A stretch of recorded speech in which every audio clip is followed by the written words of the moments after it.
विद्यार्थी मित्रों, बायसेकना botany section में आपनु हार्दिक स्वागत है।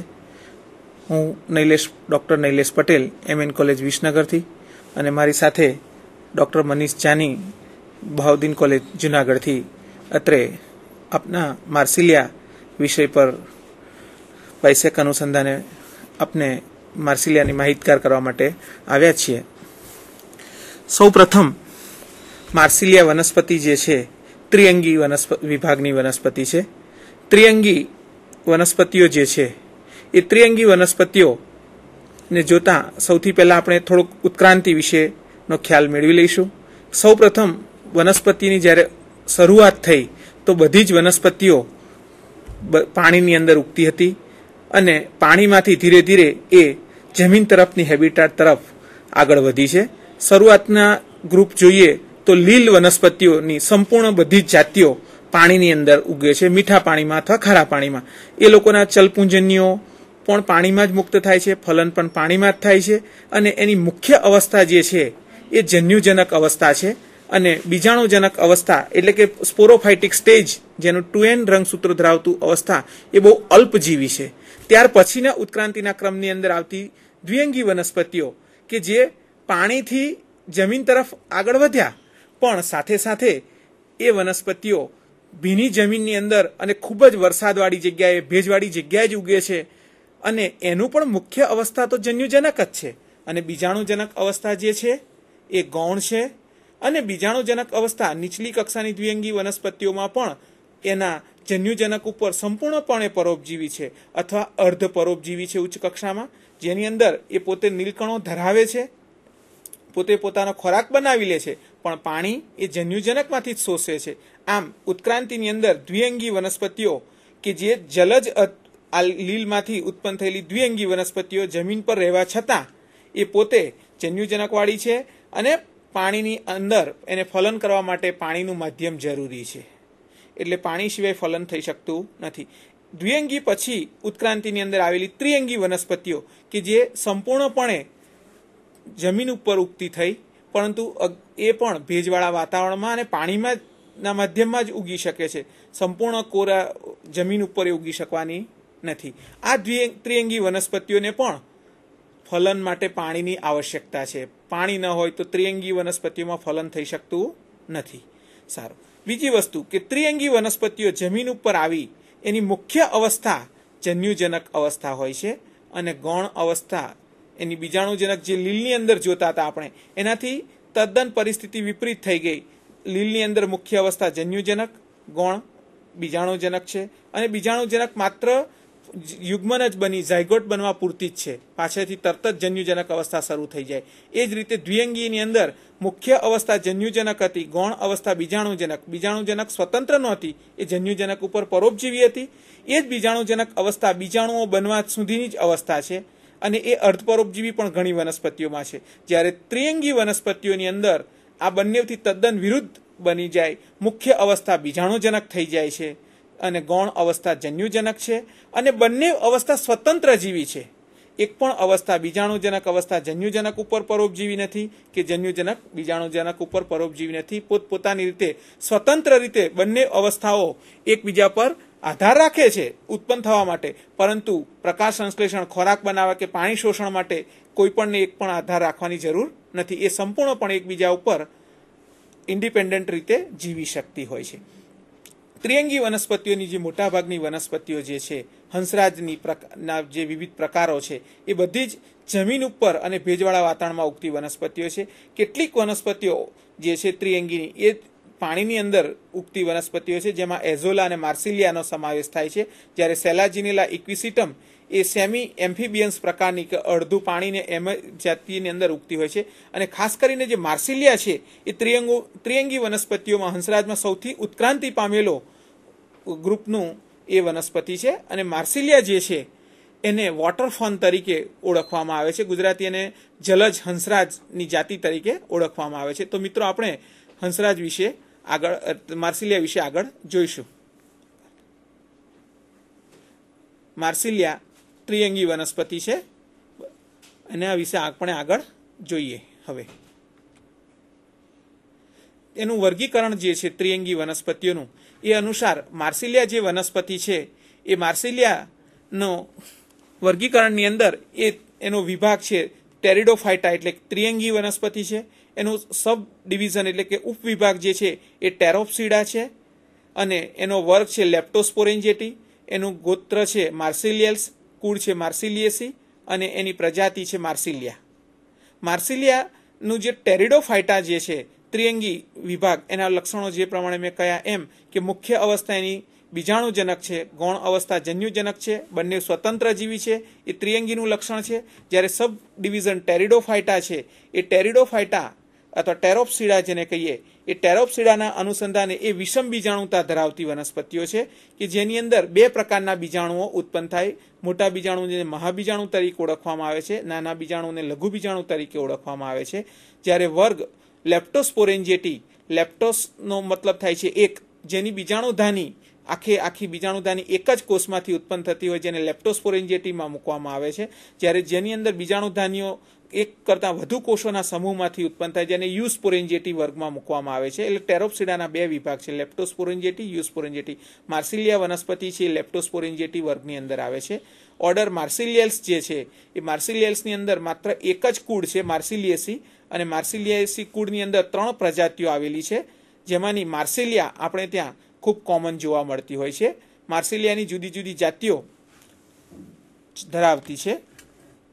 માર્સિલિયા લગભગ દુનિયાના બધા જ દેશોની અંદર મળી આવતી પ્રજાતિ છે અને દુનિયાના તમામ પરિસ્થિતિઓની અંદર માર્સિલિયા ઉગી શકે છે. આમ છતાં પણ દુનિયાની અંદર ખાસ કરીને ટ્રોપિકલ રિજિયન, ઉષ્ણકટિબંધની અંદર આ માર્સિલિયા વધુ પ્રમાણમાં જોવા મળે છે. એમાં પણ આફ્રિકાના જંગલો અને ઓસ્ટ્રેલિયાની અંદર માર્સિલિયાની ખૂબ જ મોટા પ્રમાણમાં પ્રજાતિઓ આખું વર્ષ દરમિયાન મળી આવતી હોય છે.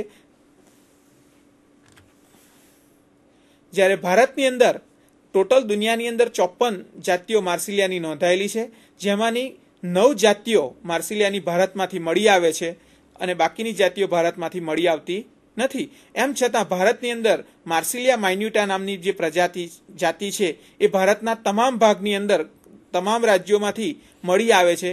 ઉપરાંત માર્સિલિયા ઇજિપ્ટિકા, માર્સિલિયા બ્રેકિયાપ્રસ, માર્સિલિયા કોન્ડેસ્ટાટા, માર્સિલિયા ક્વોડ્રિફોલિયા અને માર્સિલિયા રાજસ્થાનેન્સિસ એ પણ ભારતમાંથી મળી આવતી સામાન્ય જાતિઓ છે. પણ આ બધી જાતિઓમાં માર્સિલિયા માઇન્યુટા લગભગ ભારતના દરેકે દરેક રાજ્યોમાંથી મળી આવે છે અને એ ડોમિનન્ટ સ્પીસીસ આપણે ત્યાં છે. માર્સિલિયા સામાન્ય રીતે જોઈએ મિત્રો તો માર્સિલિયા પોતે વનસ્પતિ જે છે એ પાણીમાં ઉગતી છે. આપણે ગુજરાતની પર્ટિક્યુલર વાત કરીએ તો ગુજરાતની અંદર માર્સિલિયા વનસ્પતિ આપણે પાણીમાં જ જોઈ છે, પાણી સિવાય ક્યાંય જોતા નથી. પણ ખાસ કરીને માર્સિલિયાની હેબિટાટ જે છે એ માર્સિલિયા વનસ્પતિ એકદમ છીછરું પાણી, અડધો ફૂટથી ફૂટનું પાણી, એથી વધારે પાણીની અંદર માર્સિલિયા ઉગતું નથી હોતું. કારણ કે માર્સિલિયાના જે જમીનની અંદરનો ભાગ છે એનો રાઇઝોમ છે, ગાંઠામૂળી છે, એ જમીનમાં હોય છે અને પર્ણો પાણીની સપાટી ઉપર તરતા હોય છે. એટલે માર્સિલિયા વનસ્પતિ સામાન્ય રીતે ખૂબ જ છીછરા પાણીની અંદર અને તળાવની કિનારી તરફ નાના ખાબોચિયા, ખાડાઓ અને વરસાદનું પાણી ભરાયું હોય એવા વેટલેન્ડના એરિયાની અંદર ઉગતી જોવા મળતી હોય છે. માર્સિલિયાને વર્ગીકરણની રીતે એના 3 પ્રકારો પાડી શકાય. એક જલોદભિત પ્રકારની વનસ્પતિઓ માર્સિલિયાની જાતિઓ, બીજી ઉભયજીવી પ્રકારની કે જેની અંદર અડધો ભાગ પાણીની અંદર હોય, અડધો ભાગ એના જમીન પર આવેલો હોય અથવા હવામાં હોય, અને ઝેરોફાઇટિક પ્રકારની કે શુષ્કોદ્ભિત કે જે રેતાળ પ્રદેશની અંદર થતી માર્સિલિયા છે. આમાંની જે હાઇડ્રોફાઇટ્સ પ્રકારની માર્સિલિયા છે, માર્સિલિયા માઇન્યુટા અને માર્સિલિયા ક્વોડ્રિફોલિયા, આ બંને જાતિઓ આપણે ત્યાં ગુજરાતની અંદર જોવા મળે છે. આ પ્રજાતિ જે છે માઇન્યુટા અને ક્વોડ્રિફોલિયા, એની અંદર એનું રાઇઝોમ પાણીની અંદર સંપૂર્ણપણે ખૂંપેલું હોય અને પર્ણદંડ સહિતનો ભાગ પાણીમાં હોય, માત્ર ઉપરના 4 પર્ણિકાઓ પાણીની સપાટી ઉપર તરતી હોય છે. આ પ્રકારની 2 જાતિઓ જે છે માર્સિલિયા માઇન્યુટા અને માર્સિલિયા ક્વોડ્રિફોલિયા, જે હાઇડ્રોફાઇટ્સ એટલે જલોદભિત પ્રકારની માર્સિલિયા છે. જ્યારે એમ્ફિબિયન્સ એટલે કે ઉભયજીવી પ્રકારની માર્સિલિયાની અંદર માર્સિલિયા વેસ્ટિટાટા અને માર્સિલિયા ઇજિપ્ટિકા છે. આ વનસ્પતિઓનો ગાંઠામૂળી પાણીમાં હોય અને વનસ્પતિનો પર્ણદંડ પર્ણનો પર્ણદંડ અડધો ભાગ પાણીમાં છે, અડધો પાણીની બહાર હવાની અંદર ખુલ્લો હોય છે. અને આ વનસ્પતિઓ જો પાણી છીછરા પાણીની અંદર પાણી થઈ રહે તો પણ ત્યાં ઉગી શકતી હોય છે, ત્યાં જીવી શકતી હોય છે. આ પ્રકારની બે માર્સિલિયા છે, માર્સિલિયા વેસ્ટિટા અને માર્સિલિયા ઇજિપ્ટિકા. જ્યારે ઝેરોફાઇટિક પ્રકારની માર્સિલિયા એટલે કે શુષ્કોદ્ભિત પ્રકારની અંદર કે જ્યાં વરસાદ આવે ત્યાં પાણી હોય ને તરત જ પાણી વહી જાય અને રેતાળ જમીનો હોય એવી અંદર થતી માર્સિલિયા કોન્ડેસ્ટાટા અને માર્સિલિયા રાજસ્થાનેન્સિસ છે, જે રાજસ્થાનની અંદર ઉગતી હોય છે. અને ખાસ કરીને નદી કિનારાના પ્રદેશની અંદર આ માર્સિલિયા રાજસ્થાનેન્સિસ ઉગતી હોય છે, પરંતુ પાણી ત્યાં કાયમ માટે ભરાયેલું રહેતું નથી. પાણી ખલાસ થઈ જાય અને પછી જ ઉગતી હોય છે, એટલે એને ઝેરોફાઇટિક કહ્યું. કારણ કે પાણી ખલાસ થઈ જાય પછી તડકો પડે રેત ઝડપથી સુકાઈ જતું હોય ત્યાં આ માર્સિલિયા રાજસ્થાનેન્સિસ ઉગતું હોય છે. એટલે આ રીતે પરિસ્થિતિની વિદ્યાની દ્રષ્ટિએ માર્સિલિયાના 3 પ્રકાર પાડવામાં છે: હાઇડ્રોફાઇટ્સ એટલે જલોદભિત પ્રકારની માર્સિલિયા, ઉભયજીવી પ્રકારની માર્સિલિયા અને શુષ્કોદ્ભિત પ્રકારની માર્સિલિયા. જે દરેકના 2 ઉદાહરણ આપેલા છે. આ બધી જ પ્રજાતિઓ આપણે ત્યાં ભારતની અંદર ઉગતી જોવા મળે છે. ટોટલ 9 જાતિમાંની 6 જાતિ આ રીતે આપણે ત્યાં ઉગતી હોય છે. એની બાહ્યકાર વિદ્યા જોઈએ તો માર્સિલિયા વનસ્પતિના 3 ભાગ હોય છે. જેમ ઉચ્ચ કક્ષાની વનસ્પતિમાં મૂળ, પ્રકાંડ અને પર્ણ એમ 3 ભાગ છે, એમ અહીંયા રાઇઝોમ, રૂટ અને પર્ણ એ રીતે ગણીએ તો રાઇઝોમ જેને પ્રકાંડ તરીકે ગણી શકીએ, બીજું મૂળ, રૂટ અને ત્રીજું લીવ્સ એટલે પર્ણો. આ રીતે 3 ભાગ બાહ્યકાર રીતે જોવા મળે છે. આ ત્રણેયની આંતરિક રચનાઓ પણ આપણે જોવાની છે.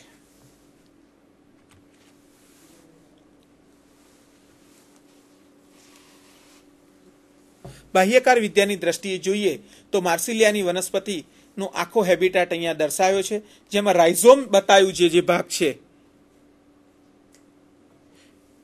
એ રાઇઝોમ તરીકે ઓળખાતો ભાગ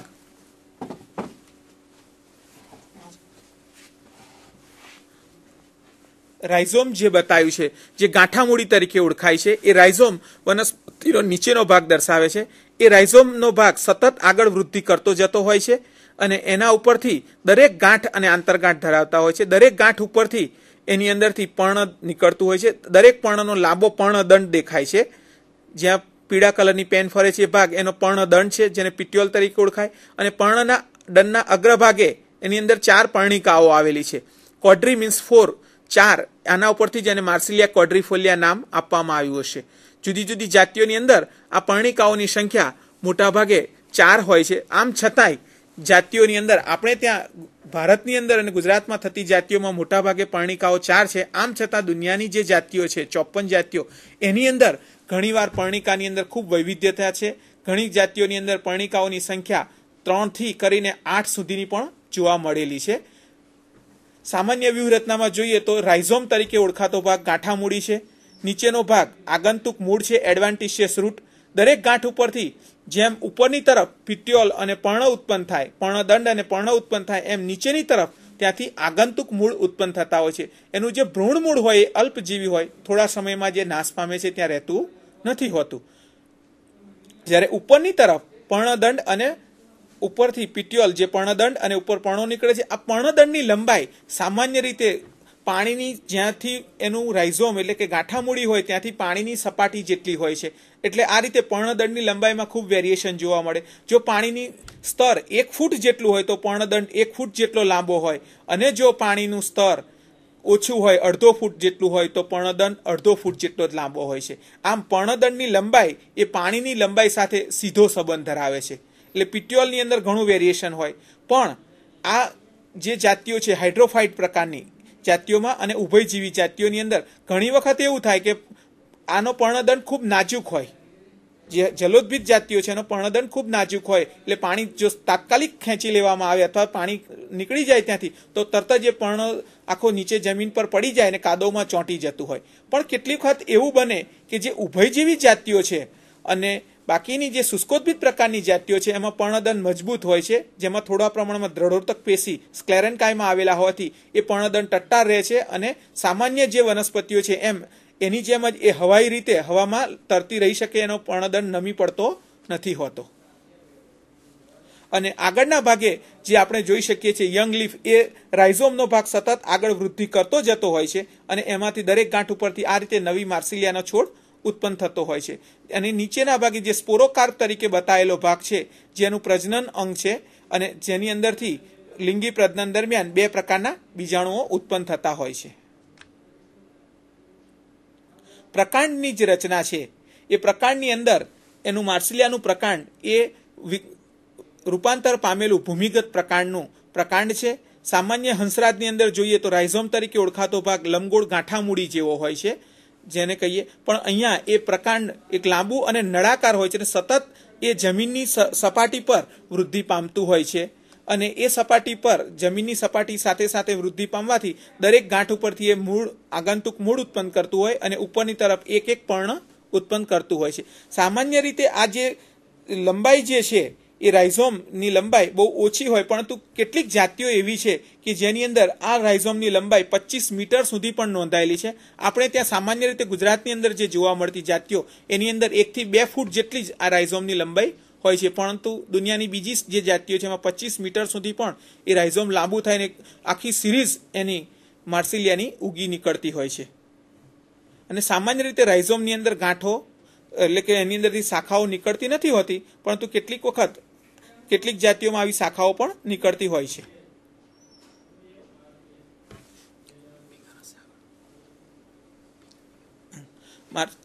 માર્સિલિયાનું જે મૂળ છે એ સામાન્ય રીતે પ્રાથમિક મૂળ જે ભ્રૂણમાંથી નીકળી હોય એ બહુ અલ્પજીવી હોય, કાયમ માટે રહેતું નથી, પરંતુ દરેક ગાંઠ ઉપરથી ઉત્પન્ન થતા આગંતુક મૂળો જ એનું સ્થાન લઈ લેતા હોય છે અને આ મૂળ એના મુખ્ય મૂળ તરીકે જ પછીથી વર્તાવે. મૂળની સામાન્ય જે લંબાઈ છે એ 2 સેન્ટીમીટર જેટલી હોય, પરંતુ કેટલીક જાતિઓમાં આ મૂળની લંબાઈ 13 સેન્ટીમીટર સુધી પણ નોંધાયેલી હોય છે.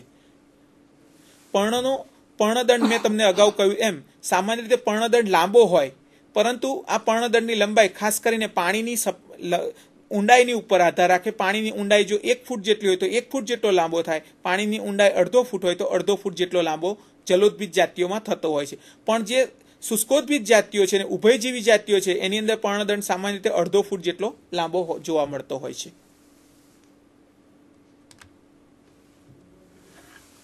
એની પ્રકાંડની ગાંઠામૂડી જેને કહીએ રાઇઝોમ, એની આંતરિક રચના જોઈએ તો સૌથી બહાર આપણને જે જોવા મળે છે એ અધિસ્તર છે.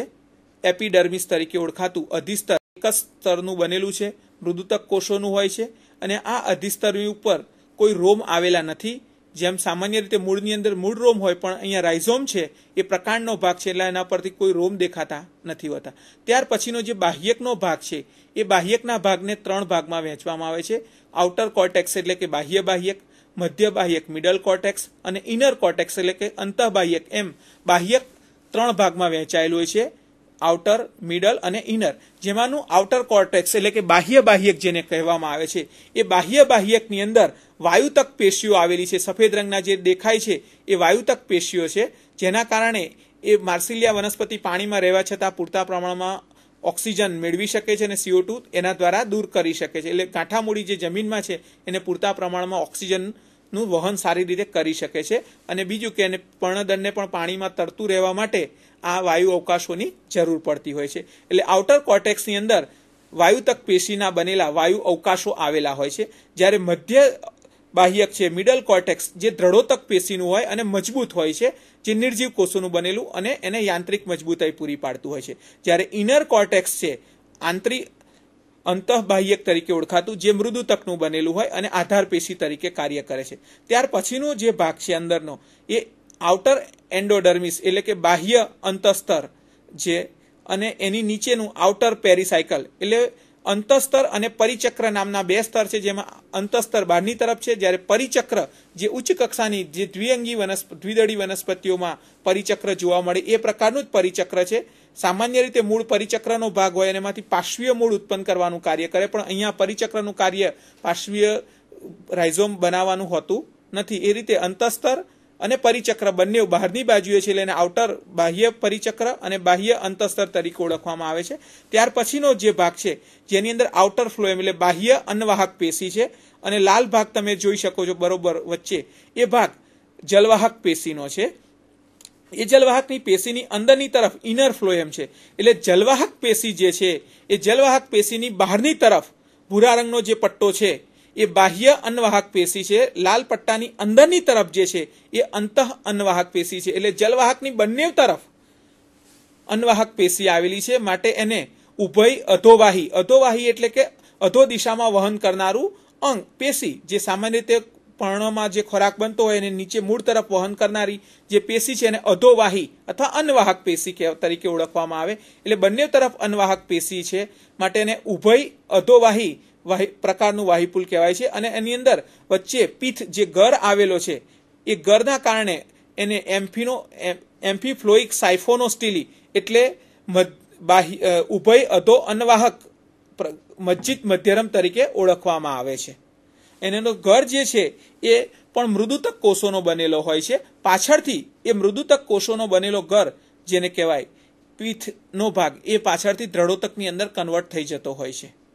આ સિવાય બે અન્નવાહક અને જલવાહક અને પીઠને જોડતા ભાગની અંદર ફરીથી પણ એક અંદરની તરફ ઇનર પેરીસાયકલ એટલે આંતરિક પરિચક્ર અને આંતરિક અંતસ્તર એ રીતે બે ચક્રો પણ આવેલા હોય છે, જે છેલ્લે નીચે બતાવે છે. ઇનર પેરીસાયકલ અને ઇનર એન્ડોડર્મિસ એ રીતે બે સ્તર ત્યાં આવેલા હોય છે.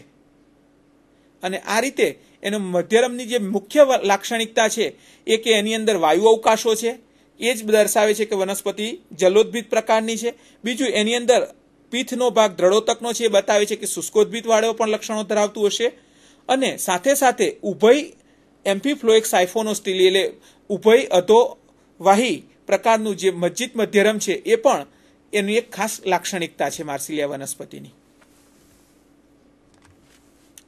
ત્યાર પછી આપણે માર્સિલિયા વનસ્પતિના મૂળનો આડોચ્છેદ જોઈએ.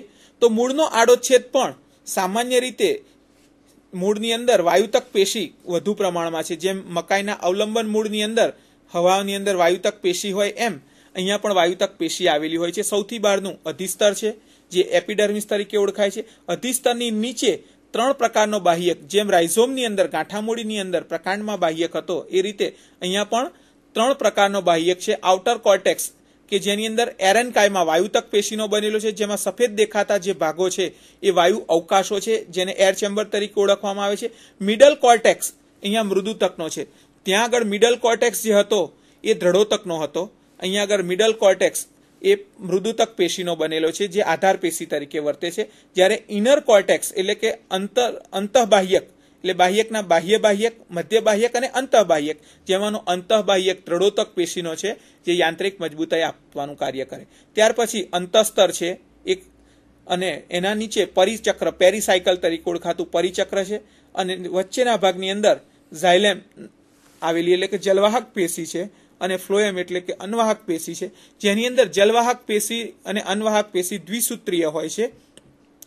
જલવાહક પેશીનો વિકાસનો ક્રમ બહિરારંભ પ્રકારનો હોય છે, એટલે કે શરૂઆતની અંદર બનતી પ્રોટોઝાઇલેમ એટલે આદિ જલવાહક પેશી એ બહારની તરફ પરિઘ તરફથી વિકાસ પામતી કેન્દ્ર તરફ જાય. એટલે કેન્દ્રની અંદર બનેલી જલવાહક પેશી મોટા વ્યાસવાળી અનુદારુ હોય છે, મેટાઝાઇલેમ હોય છે.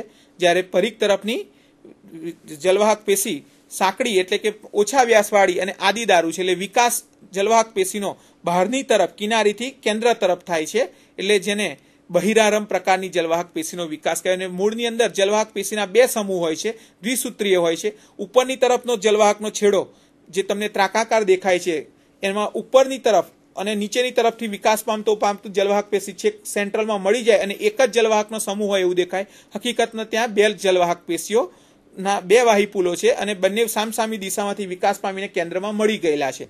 જ્યારે એની બંને તરફ જે તમને દેખાય છે ભૂરા રંગની ફ્લોએમ, એ અન્વાહક પેશીના 2 સમૂહો છે, એના પણ 2 વાહિપુલ છે. એટલે આમ મૂળની અંદર જે વાહિપુલ છે એ અરીય પ્રકારનો છે.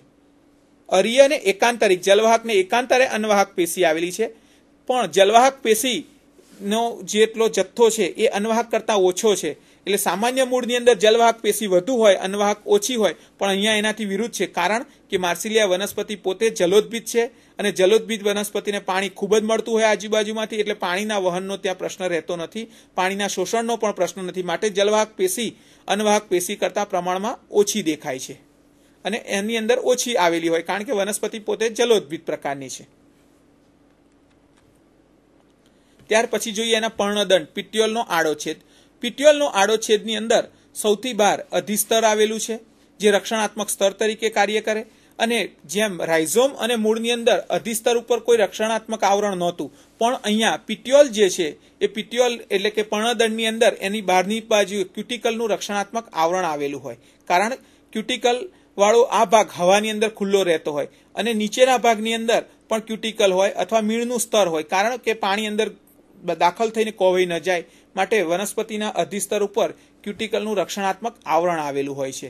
હવાની અંદર હોય તો વધુ બાષ્પોત્સર્જન ન કરે એટલા માટે હોય છે, જ્યારે નીચેના ભાગની અંદર જ્યાં હોય પાણીમાં ત્યાં કોવાઈ ન જાય એટલા માટે એના પર મીણનું આવરણ આવેલું હોય છે. ક્યુટિકલ એક પ્રકારનું મીણ જ છે. ત્યાર પછી બાહ્યકનો જે ભાગ છે એ અહીંયા બે ભાગમાં વહેંચાયેલો છે. આઉટર કોર્ટેક્સ એટલે બાહ્ય બાહ્યક અને ઇનર કોર્ટેક્સ એટલે કે અંતઃબાહ્યક, જેમાંનો બાહ્ય બાહ્યક મૃદુતક પેશીનો બનેલો છે અને એની અંદર વાયુ અવકાશો આવેલા છે જે સફેદ રંગના દેખાય છે, જ્યારે ઇનર કોર્ટેક્સ મૃદુતક પેશીનો બનેલો છે કે જેની અંદર વાયુ અવકાશો નથી.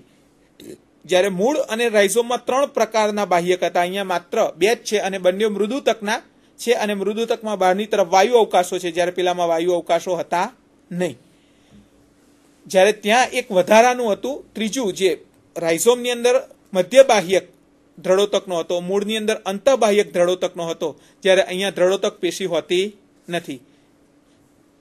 જ્યારે ત્યાર પછીનો જે બંને બાહ્યક પછીનો જે અંદરનો ભાગ છે જે અંતઃસ્તર તરીકે ઓળખાય છે, એ અંતઃસ્તર એક સ્તરીય છે. એની નીચે પરિચક્ર આવેલું છે અને પરિચક્રની નીચે દ્વિસૂત્રી પ્રકારનું વાહિપુલ છે.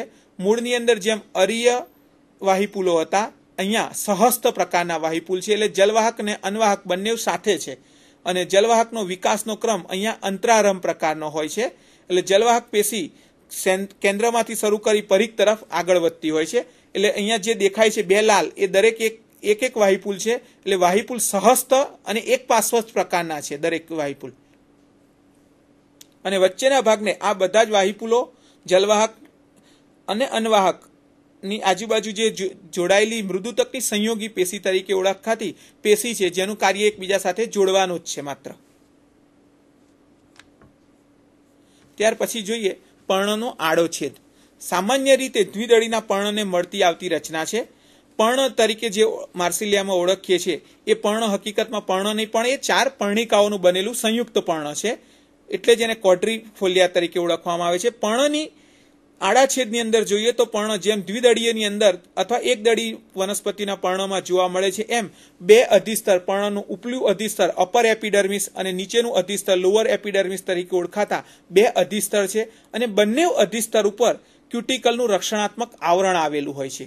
આ ક્યુટિકલને કારણે એ વનસ્પતિ પાણીની સપાટી પર હોવા છતાં કોવાઈ જતા નથી, કારણ કે પાણી દાખલ થઈ શકતું નથી. એ જ રીતે જે ઉભયજીવી જાતિઓ છે અને બાકીની જે શુષ્કોદ્ભિદ જાતિઓ છે એની અંદર પણ બાષ્પોસર્જનનો દર ઘટાડવા માટે આ ક્યુટિકલનું રક્ષણાત્મક આવરણ હોય છે. બીજું ખાસ નોંધવાનું એ કે સામાન્ય વનસ્પતિઓમાં ઉપલી અધિસ્તરમાં પર્ણરંધ્રની સંખ્યા ઓછી હોય, નીચેના અધિસ્તરમાં પર્ણરંધ્રની સંખ્યા વધુ હોય, પરંતુ માર્સિલિયા વનસ્પતિમાં પર્ણની ઉપરની સપાટીમાં એક પણ પર્ણરંધ્ર હોતું નથી, માત્ર નીચેના અધિસ્તરની અંદર જ પર્ણરંધ્ર આવેલા હોય છે. અને સામાન્ય જે દ્વિદળીઓના એકદળીઓની અંદર પર્ણરંધ્રની રચના હોય છે, રક્ષક કોષો, સહાયક કોષો અને એની બાજુના અધિસ્તરીય કોષો મળી જે જટિલ રચના છે, એવી જટિલ રચના ધરાવતું પર્ણરંધ્ર ન હોતા સામાન્ય પ્રાથમિક પ્રકારનું પર્ણરંધ્ર જોવા મળતું હોય છે. એટલે બંને અધિસ્તર મૃદુતકના છે અને બંને અધિસ્તર પર ક્યુટિકલ છે, અને નીચલા અધિસ્તરમાં જ ફક્ત પર્ણરંધ્ર જોવા મળે છે, ઉપરના અધિસ્તરમાં પર્ણરંધ્ર જોવા મળતા નથી. ઉપરના અધિસ્તરને નીચેના ભાગે પહેલી સાઈડ એટલે લંબોતક પેશી તરીકે ઓળખાતા કોષોના 2 સ્તર છે, જે નીલકણમય પેશી છે, અને નીચેની અંદર સ્પોન્જીસ કોષો જેને કહેવાય એ પણ સંયોગી પેશીનો જ ભાગ છે, એ પણ ગોળાકાર અથવા લંબગોળાકાર આકાર ધરાવતા નીલકણમય કોષો છે. એટલે સમગ્ર પર્ણનો બાકીનો ભાગ બંને અધિસ્તરને છોડી દેતા સમગ્ર મધ્ય પર્ણનો ભાગ લંબોતક અને શિથિલોતક એમ 2 પ્રકારની પેશીનો બનેલો છે. અને લંબોતક લંબગોળાકાર સ્તંભાકારના કોષો છે, જ્યારે સ્પોન્જી કોષો જેને કહીએ એ શિથિલોતક પેશી શિથિલ ગોઠવણી ધરાવતા વચ્ચે વચ્ચે વાયુ અવકાશો ધરાવતા કોષો છે, ગોળ અથવા લંબગોળ છે. આ બંનેની અંદર નીલકણો આવેલા છે અને પ્રકાશ સંશ્લેષણનું કાર્ય કરતા હોય છે. અને વચ્ચેના ભાગની અંદર વાહિપુલ આવેલું છે, જેની ફરતે એક રક્ષણાત્મક આવરણ અંતઃ આવરક તરીકે ઓળખાતું એન્ડોડર્મિસ છે, અને જેમાં વચ્ચે જલવાહક પેશી અને એને ફરતે અનવાહક પેશી છે. એટલે પ્રાથમિક સરળ આદ્ય મધ્યરમ પ્રકારનો એ મધ્યરમ છે, જેને કહેવાય પ્રોટોસ્ટિલી એ પ્રકારનો છે, જેમાં વચ્ચે જલવાહક પેશીનો સળંગ નળાકાર છે, એના ફરતે અનવાહક પેશી છે, એના ફરતે આવેલું અંતસ્તરનું આવરણ આવેલું હોય છે. એ પ્રકારનું પ્રાથમિક પ્રકારનું એની અંદર શિરાઓ જોવા મળતી હશે. એનો કપાયેલો આડો ભાગ વાહિપુલ તરીકે આપણે જોઈ શકતા હોઈએ છીએ.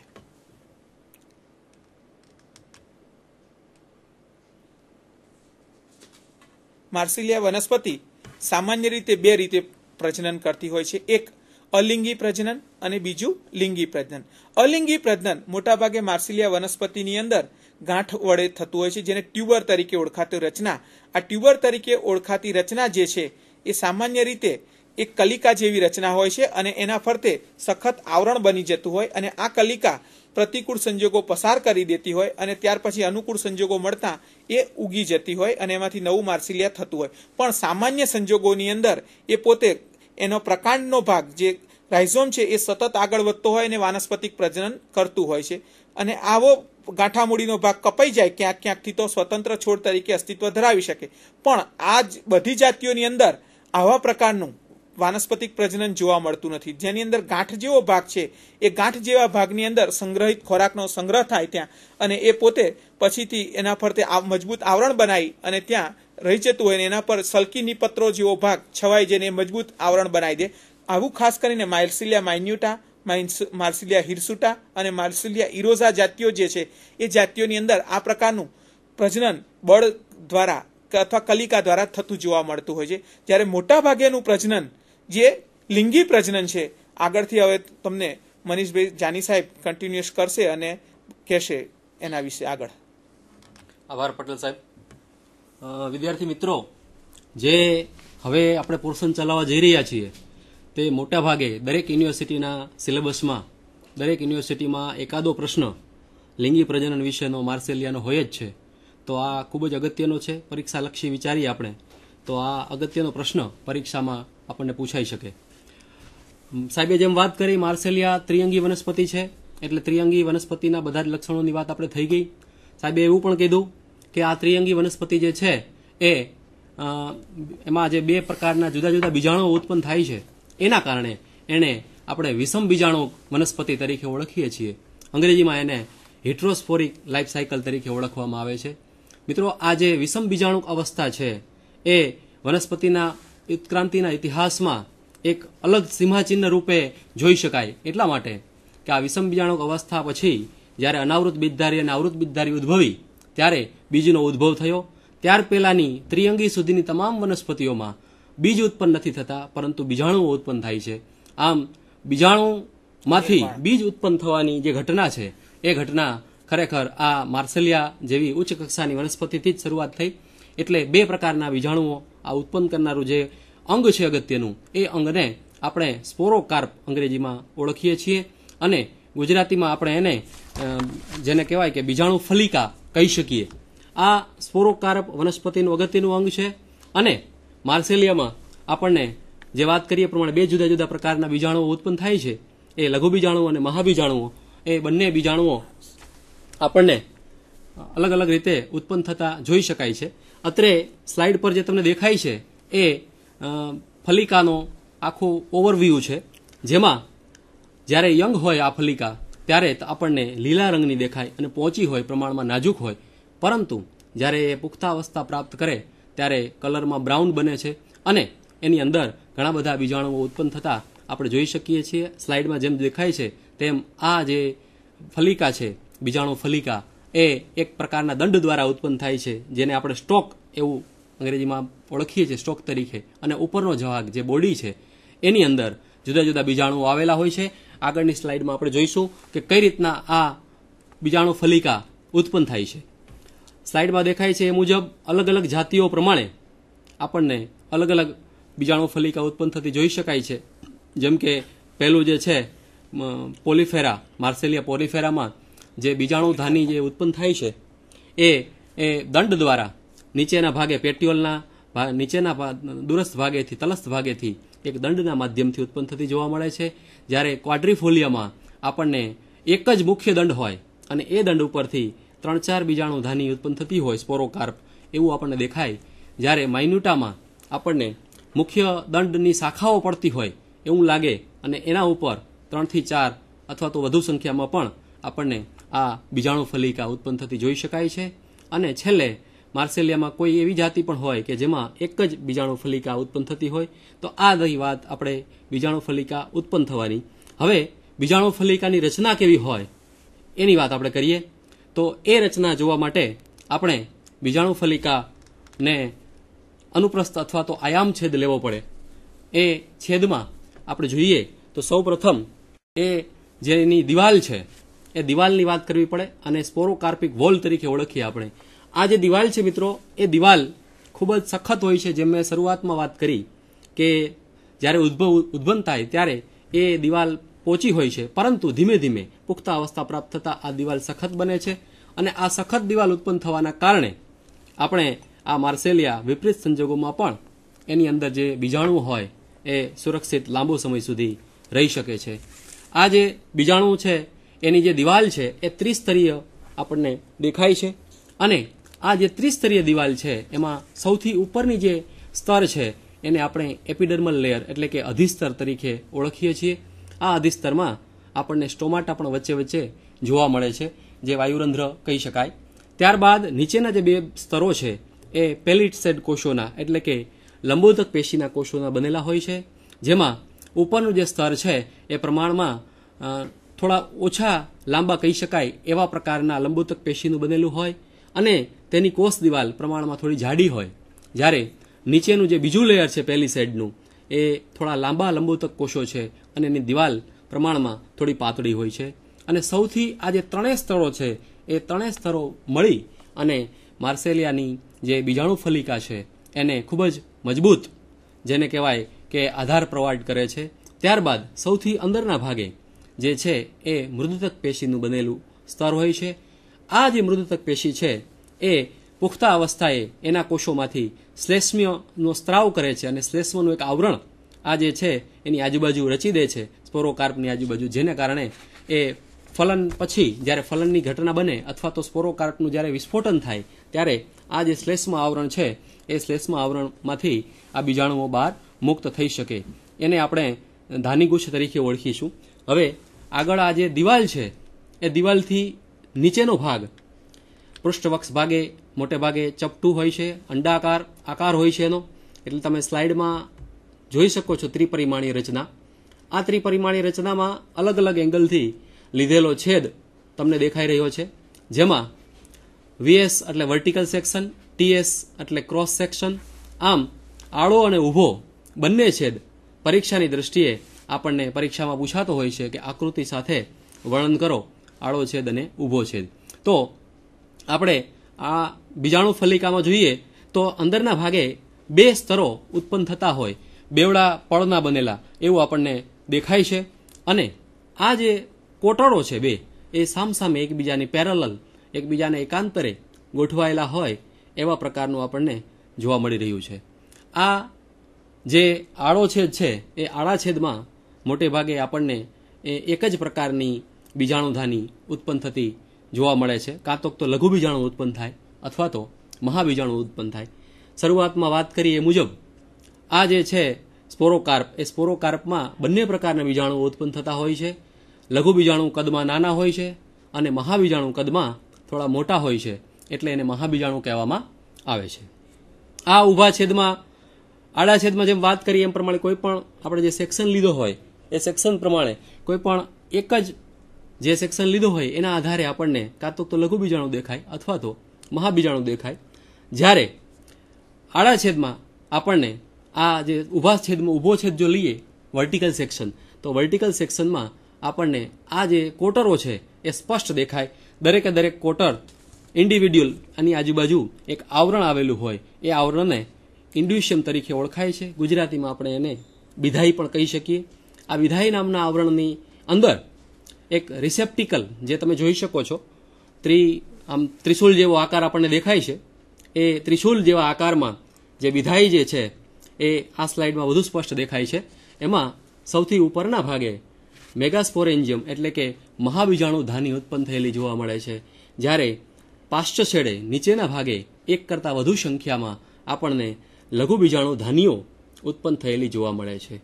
આ જે લઘુ બીજાણુ અને મહાબીજાણુ ધાનીઓ છે એ એક રિસેપ્ટિકલ નામના એક દંડ દ્વારા જે ઇન્ડ્યુશિયમ છે એની સાથે આપણને જોડાયેલી જોવા મળે છે. આ ઇન્ડ્યુશિયમનું મુખ્ય કાર્ય છે આ બીજાણુધાનીનું રક્ષણ કરવાનું. આ બીજાણુધાનીનો છેદ ત્રિપરિમાણમાં વધુ સ્પષ્ટ આપણે જોઈ શકો છો તમે કે અલગ અલગ એંગલથી તમે સેક્શન લો એ મુજબ તમને એમાં અલગ અલગ પ્રકારની ઉત્પત્તિ તમને જોવા મળી શકે છે. બહારનું આવરણ આપણે હમણાં જોયું, દિવાલનું આવરણ એ પણ દેખાય છે. અંદરના ભાગે ઉત્પન્ન થયેલા બીજાણુઓ, લઘુ બીજાણુ હોય, મહાબીજાણુઓ હોય, એ ગમે તે પ્રકારના બીજાણુઓ એક સાથે આપણને એક જ પ્રકારના બિધાઈની અંદર ઉત્પન્ન થયેલા જોવા મળે છે. આ વાત થઈ એમની અંતસ્થ રચનાની. વર્ટિકલ સેક્શન હોય કે ક્રોસ સેક્શન હોય કે એ રીતના બંને પ્રકારના સેક્શન આપણને પરીક્ષાઓમાં પૂછાતા હોય છે. હવે આ જે લઘુ બીજાણુઓ હોય એ લઘુ બીજાણુઓ અને મહાબીજાણુ ધાની બંનેમાં ઉત્પન્ન થતા હોય છે. લઘુ બીજાણુ ધાનીની અંદર લઘુ બીજાણુઓ ઉત્પન્ન થતા હોય છે અને મહાબીજાણુ ધાનીની અંદર મહાબીજાણુઓ ઉત્પન્ન થતા આપણને જોવા મળે છે. આ જે રચના છે લઘુ બીજાણુ ધાની અને મહાબીજાણુ ધાનીની, એ કદ પ્રમાણે કહ્યું એ મુજબ લઘુ બીજાણુ કદમાં નાના હોય છે અને મહાબીજાણુ કદમાં મોટા હોય છે. એ રીતે લઘુ બીજાણુ ધાની પણ કદમાં નાની હોય અને મહાબીજાણુ ધાની પણ કદમાં મોટી હોય. તો અહીંયા જે બીજાણુઓ ઉત્પન્ન થાય છે એ તમે જોઈ શકો છો. એ એક જ આવરણ જે બીજાણુ ધાની છે એ બંનેનું એક જ આવરણના દિવાલની આ બીજાણુ ધાની બનેલી હોય છે. એની અંદરના ભાગે ટપેટમ એટલે કે પોષિતો આપણે કહી શકીએ, પોષક સ્તર, પોષિતો અથવા તો પોષક સ્તર આપણે જેને કહીએ કે જે વિકાસ પામતા બીજાણુઓને પોષણ પૂરું પાડે છે. આવા પોષિતો બેવડા પડના બનેલા અંદરના ભાગે આવેલા હોય છે અને તેની અંદરના ગાળે જે બીજાણુ માતૃકોષો હોય છે એ બીજાણુ માતૃકોષો અર્ધસૂત્રી ભાજનની પ્રક્રિયા દ્વારા, મિત્રો યાદ રાખજો બરોબર, ઉચ્ચ કક્ષાની વનસ્પતિમાં જ્યારે જન્યુજનક ઉત્પન્ન થાય ત્યારે આપણને અર્ધીકરણની પ્રક્રિયા જોવા મળતી હોય છે. જેમ કે આપણે પરાગરજ ઉત્પન્ન થાય અથવા તો અંડકોષ ઉત્પન્ન થાય ત્યાં ગાડી અર્ધીકરણ થતું હોય છે. પણ અહીંયા આગળ જે બીજાણુ ધાનીની અંદર બીજાણુઓ ઉત્પન્ન થાય ત્યારે આ બીજાણુ માતૃકોષો સર્વપ્રથમ ઉત્પન્ન થાય છે. આપણે એની ઉદ્વિકાસની ઘટના દરેક સિલેબસમાં નથી હોતી એટલે બહુ ડીપમાં આપણે નહીં જઈએ કે કઈ રીતના વિભાજન થાય છે, પણ સામાન્ય આઉટલાઈન આપવી હોય તો એવું આપી શકાય કે શરૂઆતમાં અનુપ્રસ્થ વિભાજન થઈ અને બે અસમાન કોષો બને, જેમાંથી મોટો કોષ અને નાનો કોષ. આ જે નાનો કોષ હોય એમાંથી આગળ જતા માતૃકોષો ઉત્પન્ન થાય. કેટલાક કોષો એની દિવાલનું પણ આવરણ બનાવે, કેટલાક કોષો પોષિતો તરીકેનું આવરણ બનાવે અને બાકીના જે કોષો છે જે માતૃકોષો તરીકે ઓળખાય, બીજાણુ માતૃકોષો, પછી એ લઘુ બીજાણુ માતૃકોષ હોય કે મહાબીજાણુ માતૃકોષ હોય, તેનું બરોબર પોઈન્ટ યાદ રાખજો મિત્રો કે અર્ધીકરણ થાય છે અને અર્ધીકરણ થવાથી જે દ્વિકીય અવસ્થા હતી એ દ્વિકીય અવસ્થા હવે એકકીય અવસ્થામાં પરિણમે છે. એટલે કે અહીંયા બીજાણુ ધાનીની અંદર બીજાણુઓ ઉત્પન્ન થયા છે અને એ બીજાણુઓ એના માતૃકોષોના અર્ધીકરણથી એકકીય બને છે અને કેટલીક જાતિઓ મુજબ લઘુ બીજાણુ ધાનીમાં 16 થી શરૂ કરી અને 64 સુધી આપણે લઘુ બીજાણુઓ ઉત્પન્ન થતા નિહાળી શકીએ છીએ. જ્યારે મહાબીજાણુ ધાનીની અંદર કેટલીક જાતિઓમાં મહાબીજાણુઓની સંખ્યા ઓછી હોય છે અને ઘણી વખત મહાબીજાણુઓ 1, 2 અથવા તો છેલ્લે 4ની સંખ્યામાં પણ આ મહાબીજાણુઓ આપણે નિહાળી શકીએ છીએ. ત્યાર પછી મોટાભાગની જે કોમન સ્પીસીસ છે એ કોમન સ્પીસીસમાં એક જ મહાબીજાણુ વિકાસ પામતો છેલ્લે જોઈ શકાય છે, જ્યારે બાકીના ઉત્પન્ન થયેલા કોષો વિકાસ પામતા મહાબીજાણુઓને પોષણ પૂરું પાડી અને વિઘટન પામી જતા હોય છે. આ જે સ્પોરેન્જિયા જેને આપણે કહીએ, ગુજરાતીમાં બીજાણુધાની કહીએ, આ બીજાણુધાની એ બીજાણુધાની દંડના મારફતે આપણે જોયું આગળની સ્લાઇડમાં એ ઇન્ડ્યુશિયમમાંથી ઉત્પન્ન થતી હોય છે. તો આમ બીજાણુધાનીની અંદર બીજાણુઓ ઉત્પન્ન થાય છે. અનુક્રમે શબ્દોનો મારામારી છે, શબ્દો ખાસ યાદ રાખજો. લઘુ બીજાણુધાનીમાં લઘુ બીજાણુઓ ઉત્પન્ન થાય, મહાબીજાણુધાનીની અંદર મહાબીજાણુ ઉત્પન્ન થાય. આ અવસ્થા જે છે એ બીજાણુજનક અવસ્થા છે હજી સુધી. હવે જે બીજાણુઓ ઉત્પન્ન થયા એ એકકીય બીજાણુ ઉત્પન્ન થયા. હવે જે પુખ્ત બીજાણુઓ ઉત્પન્ન થયા તેઓનું અંકુરણ થશે અને એ અંકુરણ થવાથી જે અવસ્થા આવશે એ અવસ્થાને આપણે જન્યુજનક અવસ્થા તરીકે ઓળખીએ છીએ. મોટે ભાગે આ જે અવસ્થા જન્યુજનક અવસ્થા હોય છે એ જન્યુજનક અવસ્થા એ બીજાણુઓની અંદર જ ઉત્પન્ન થાય છે. માટે આવા પ્રકારના વિકાસને એન્ડોસ્પોરિક ડેવલપમેન્ટ એટલે કે અંતરબીજાણુક વિકાસ કહેવામાં આવે છે.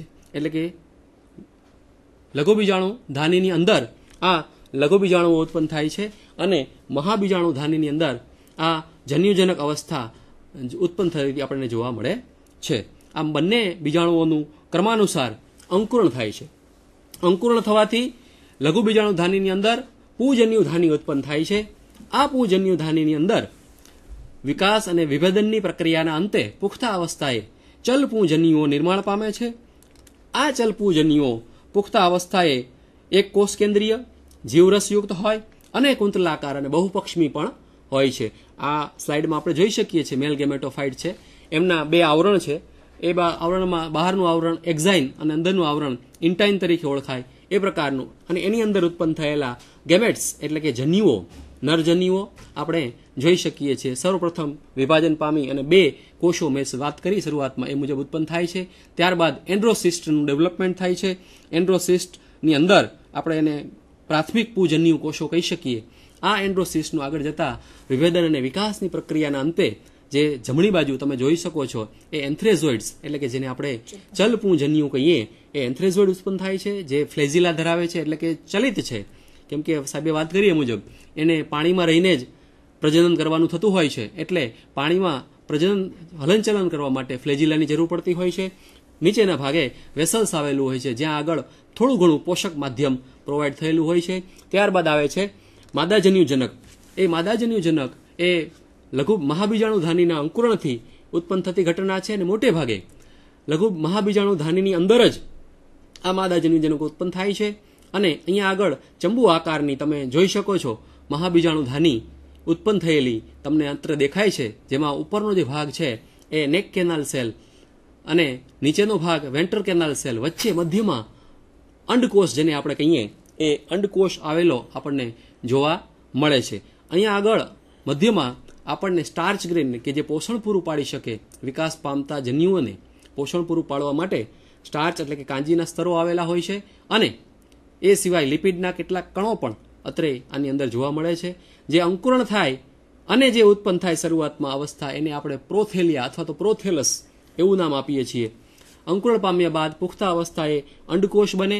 આ અંડકોષની અંદર એટલે કે જે ફર્ટિલાઇઝેશનની પ્રક્રિયા થાય એમાં ચલપૂજન્યુઓ ઉપરનું જે ચંબુ જેવો ભાગ હતો એનું જે ઢાંકણ હોય એ નેક ગ્રીવા, એ ગ્રીવાના ભાગમાંથી અંદરના ભાગે આ ચલપૂજન્યુઓ ઉપરનું ઢાંકણ કોષ તોડી અને અંદર દાખલ થાય છે, અને અંડકોષ જે મધ્યમાં આવેલું છે એ અંડકોષને ફલિત કરી અને છેલ્લે વિકાસ વિભેદનના અંતે એમ્બ્રિયોનું સર્જન કરે છે. મિત્રો અહીંયા આગળ ફરી પાછું જે એકકીય અવસ્થા હતી એમાંથી બે જન્યુઓ ભેગા થયા અને દ્વિકીય અવસ્થા આવી. આમ આ જે એમ્બ્રિયો જે બન્યો, ભ્રૂણ જે બન્યું એ દ્વિકીય અવસ્થાવાળું બન્યું, અને આ ભ્રૂણના વિકાસના અંતે છેલ્લે પછી ફરી પાછું આપણને માલસેનાનું જે સાહેબે શરૂઆતમાં વાત કરી એ મુજબ 4 પર્ણિકાવાળું અવસ્થા જેને આપણે ફરી પાછી બીજાણુજનક અવસ્થા કહીએ એ આ એમ્બ્રિયોના છેલ્લે અંકુરણના અંતે આપણને ઉત્પન્ન થતી જોવા મળે છે.